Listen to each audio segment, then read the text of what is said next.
सबसे पहले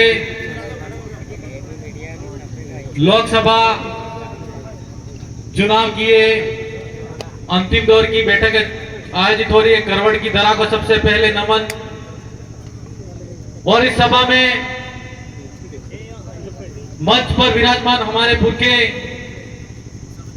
जिन्होंने हमारी आजादी और हमारे हक अधिकार के लिए अपने प्राणों को न्यौछावर कर दिया, उन सबको, तमाम पुरखों को मैं शत शत नमन जोहार करता हूं। साथ ही साथ हमारे यहां जो बैठक आयोजित हो रही, इसमें बांसवाड़ा डूंगरपुर के लोकप्रिय विधायक राजकुमार तिरोद, मांगू दादा, कमलेश्वर जी डोडियार, हीरालाल जी दामा और हमारे राजस्थान से आई हुई तमाम टीम की तरफ से और बांसवाड़ा डूंगरपुर की तरफ से, पूरी जनता की तरफ से मैं करवट की इस धरती पर उपस्थित तमाम सभा में उपस्थित साथियों का हार्दिक स्वागत, अभिनंदन, जोहार करता हूं। साथियों, ये जो लड़ाई है वो लोकतंत्र को बचाने की लड़ाई है, भारत के संविधान को बचाने की लड़ाई है। और इस लड़ाई को लड़ना है तो हमको कड़ी के रूप में काम करना है। आज हम करवट की धरा पर बैठे हैं और देख रहे हैं कि बांसवाड़ा डूंगरपुर और मध्य प्रदेश का आदिवासी भाई अपने आप को अलग नहीं समझते हुए एक मंच और एक गजम पर बैठा है। यह विचारधारा हमारी खड़ी करने का जो उद्देश्य था वो आज पूरा होता दिख रहा है। क्यों? क्योंकि आज जिस तरीके से साथ ही साथ हमारे इस सभा में माइनॉरिटी मुस्लिम समाज के भाई महबूब लाला और उनके साथ में आई हुई सलीम भाई, पूरी टीम का भी मैं हार्दिक स्वागत, अभिनंदन, जोहार करता हूं।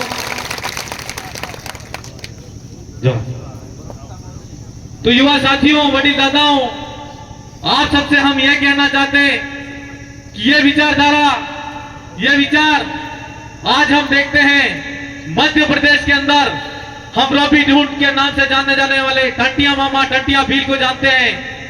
तो हम अगर उनका इतिहास देखते हैं तो जिस जमाने के अंदर हमारे इस भारत देश के अंदर सबसे ज्यादा शोषण और अत्याचार जब जब आदिवासी भाई पे हुआ, तो अंग्रेजों ने जब जब हमारे साथ में अत्याचार करने की कोशिश की, हमारे डूंगरपुर और मध्य प्रदेश और छत्तीसगढ़ हो, चाहे भारत के किसी भी कोने के अंदर रहने वाला आदिवासी भाई हो, जो भी लूटने वाले लोग हैं, उनको हमारे बीच से निकाल फेंकने का जो संकल्प लेके हम भारत आदिवासी पार्टी के बैनर तले खड़े हुए हैं, तो हम सबको बालू सिंह जी गामट जो हमारे प्रत्याशी हैं उनको जिताने का पूरा संकल्प और पूरा विश्वास के साथ में हम सबको 13 तारीख के दिन बटन दबाना है मेरे भाई। क्यों? कि आज हमारे सामने ये लड़ाई लड़ने की जरूरत क्यों है? जैसे हम देखते हैं कि मोदी सरकार 400 पार का नारा लगाती है, सरकार को 273 के अंदर बन जाती है, मोदी सरकार को 400 पार क्यों चाहिए? हमारे सामने सवाल खड़ा होता है।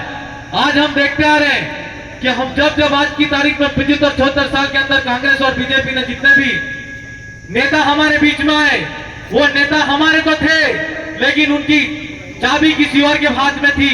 वो उनके इशारों पर चलने वाले लोग थे और उनके इशारों पर चलते चलते आज तक हमारे आदिवासियों के जो हक अधिकार थे उनकी बात विधानसभा हो चाहे संसद हो, उसके अंदर हमारी आवाज को नहीं उठाया।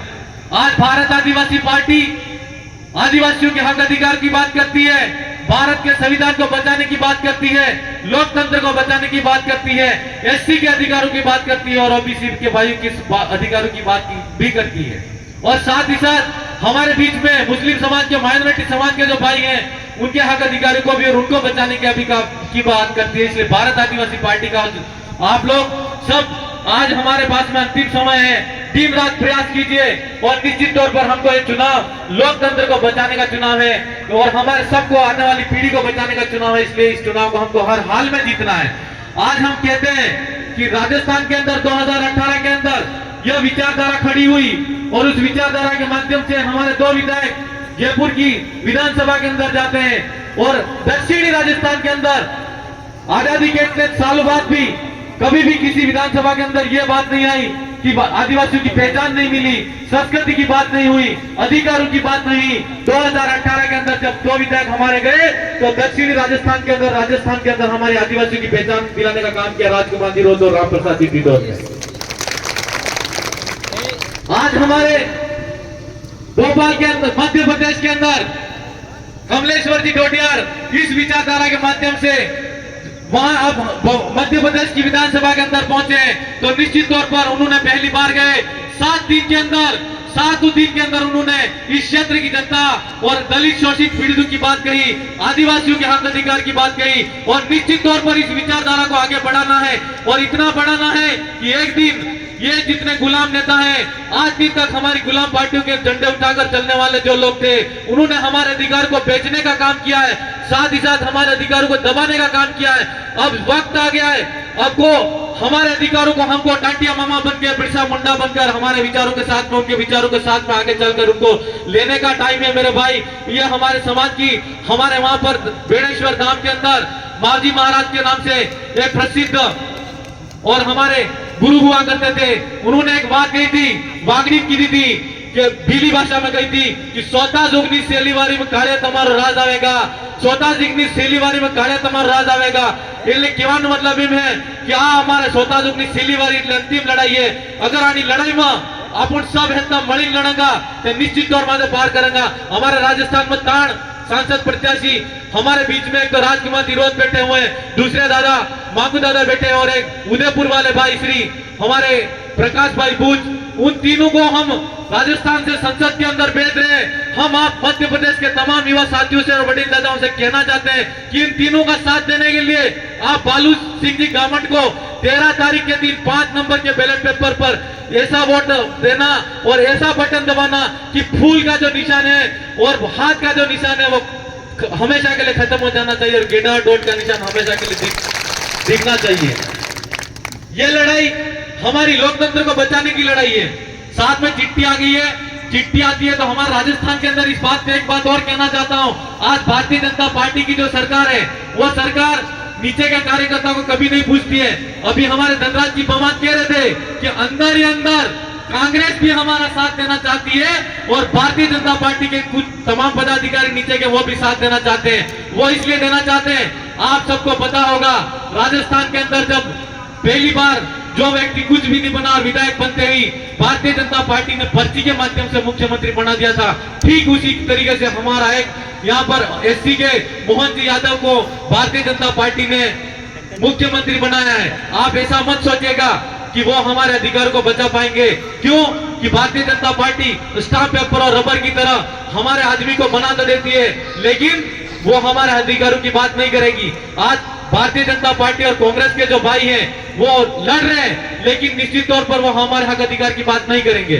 जैसे कि आप देख रहे हो हमारी राष्ट्रपति द्रौपदी मुर्मू, हम जानते हैं कि वो आदिवासी महिला है, लेकिन आज राम मंदिर के नाम से भारतीय जनता पार्टी वोट मांग रही है और राम का मंदिर है, उस मंदिर के अंदर हमारी देश की प्रमुख और आदिवासियों की एक राष्ट्रपति है जो द्रौपदी मुर्मू, उसके अंदर भी नहीं जाने दिया। ऐसा हमारे साथ में सौतेला व्यवहार हो रहा है। इसलिए हम आप सबसे कहना चाहते हैं कि अब हमको जागने का समय है और ये बात इसलिए कहनी जरूरी है। अगर हम लोग समय रहते नहीं जागे तो निश्चित तौर पर हमारे हक अधिकार छीने जाएंगे। बीजेपी सरकार ने 2023 के अंदर वन संरक्षण अधिनियम करके वन संवर्धन अधिनियम लागू किया। उस अधिनियम के माध्यम से जो वन भूमि है उसके परिधि के 100 किलोमीटर की परिधि के अंदर कोई भी आदिवासी भाई हो या किसी का भी घर बना हुआ हो वो वहां रह नहीं सकता। तो हमारे सामने सवाल ये है कि वहां पर रहने वाला सदियों से, युगों से और आजादी से पहले हमारे बाप दादे वहां पे रहते आए, उस भाई का वंशज, उस परिवार का वंश का जो परिवार है वो कहां जाके रहेगा। इसलिए भारतीय जनता पार्टी को तो कतई वोट मत देना। आपकी यहाँ पर अनीता जो भारतीय जनता पार्टी की प्रत्याशी है और कांतिलाल जी हैं, आप सबसे कहना है कि ये कांतिलाल जी